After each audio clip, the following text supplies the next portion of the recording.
ஷானவாஸ், இது இப்போ வந்து அவங்க சொல்கிறது என்னென்னா, இந்த நீதிமன்ற தீர்ப்பு இதெல்லாம் இருக்குது, ஆனால் கந்தூரின்னு ஒன்று எப்போ நடந்திருக்குதா?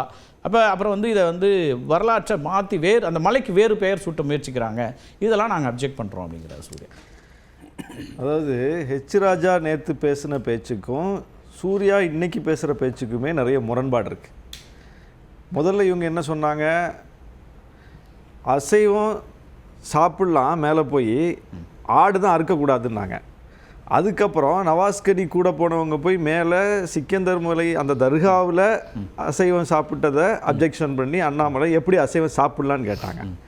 அதுக்கப்புறம் போராட்டத்தை பண்ணி நேற்று ஹெச் ராஜா என்ன சொல்கிறாரு, இது சிக்கந்தர் மலையே இல்லை, இது கந்தர் மலை, தர்காவை ரீலொகேட் பண்ணுங்க அப்படிங்கிறார். அப்போது இவங்களுடைய நோக்கம் என்ன?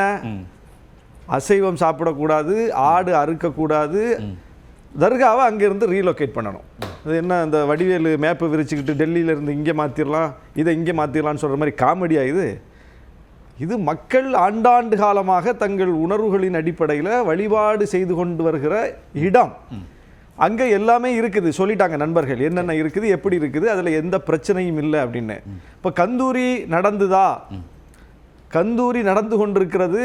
பல பேர் வந்து அதற்கு இடையிலே நேர்த்திக்கடன் அடிப்படையில் போய் ஆடு கோழி வெட்டிட்டு வந்திருக்காங்க அப்படிங்கிறதுக்கு நிறைய சான்றுகள் இருக்குது. அங்கேயே ஒரு சமையல் கூடமே இருக்கு.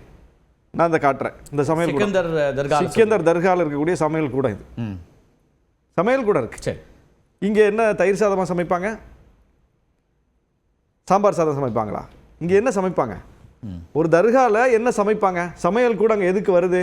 நேர்த்திக்கடன் செலுத்த வருகிறவர்கள் சமைத்து அங்கே வந்து பரிமாறணுங்கிறதுக்காக தான் ஒரு கூடம் தேவைப்படுது. அந்த கூடம் அப்படியே இருக்குது, இப்பவும் போய் பார்க்கலாம், அந்த கூடம் இருக்குது. இது இப்போ எடுத்த படம். சரி.